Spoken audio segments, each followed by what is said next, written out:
2022년 대규모 인신매매 사건으로 타이완이 발칵 뒤집혔습니다. 고수익 일자리를 주겠다면서 수백 명의 청년들을 동남아시아로 유인해서 납치 감금한 끝에 사기에 가담하게 한 건데요. 그런데 이런 일이 더 이상 해외 토픽이 아닙니다. 한국인들도 납치와 감금, 심지어는 고문의 피해자가 되기 시작했습니다.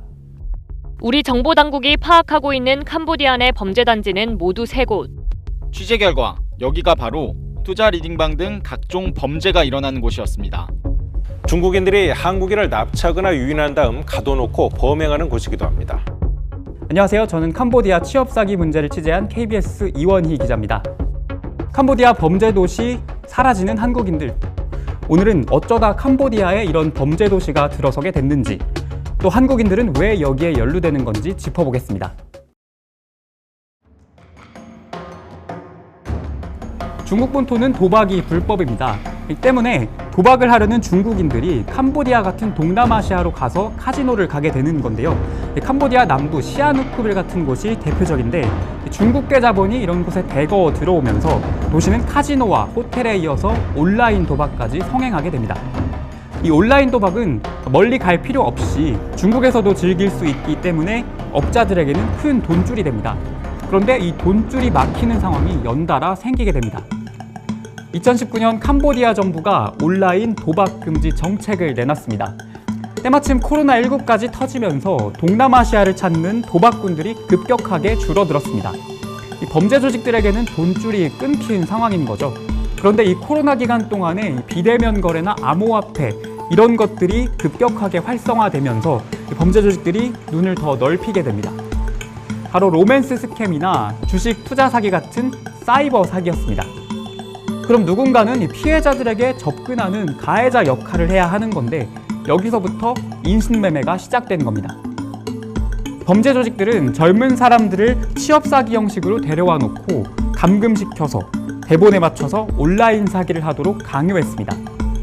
유엔에서는 이런 범죄 조직들이 60개 정도 되는 나라에서 인력을 대고 있다, 이렇게 보고 있습니다. 그들에게 필요한 건 두 가지입니다. 사기를 칠 인력과 그 사기로 벌어들인 돈을 세탁할 금융계좌, 바로 대포통장이죠. 피해자 대부분은 큰 돈을 쉽게 벌 수 있다는 광고를 보고 캄보디아에 들어갑니다. 일종의 해외 취업 사기인 건데, 이때 개인 또는 법인의 이름으로 통장을 가지고 오라는 지시를 받게 됩니다. 통장까지 대여해주고 그다가 150만 원씩 더 들어간다. 돈을 더 확실하게 벌고 싶으면 법인 통장을 더 가지고 오라 그러고. 실제로 KBS 취재진이 대포 통장을 사들이는 조직의 텔레그램을 접촉해 봤는데, 법인 통장 하나를 월 200만 원에 사들이고 있었습니다.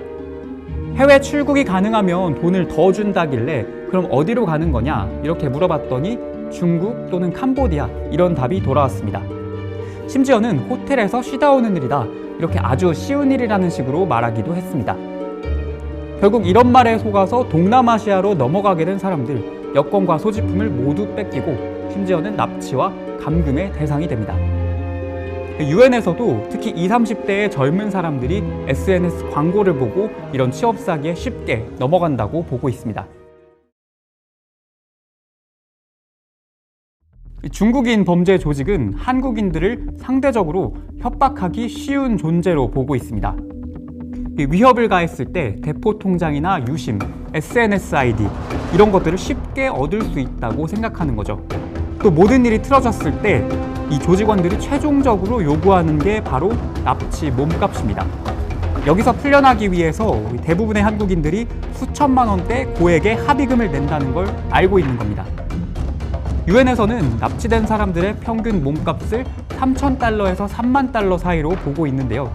KBS가 만난 한국인 피해자들 대부분은 3천만 원 이상의 고액을 주고 이 범죄 단지에서 탈출할 수 있었습니다.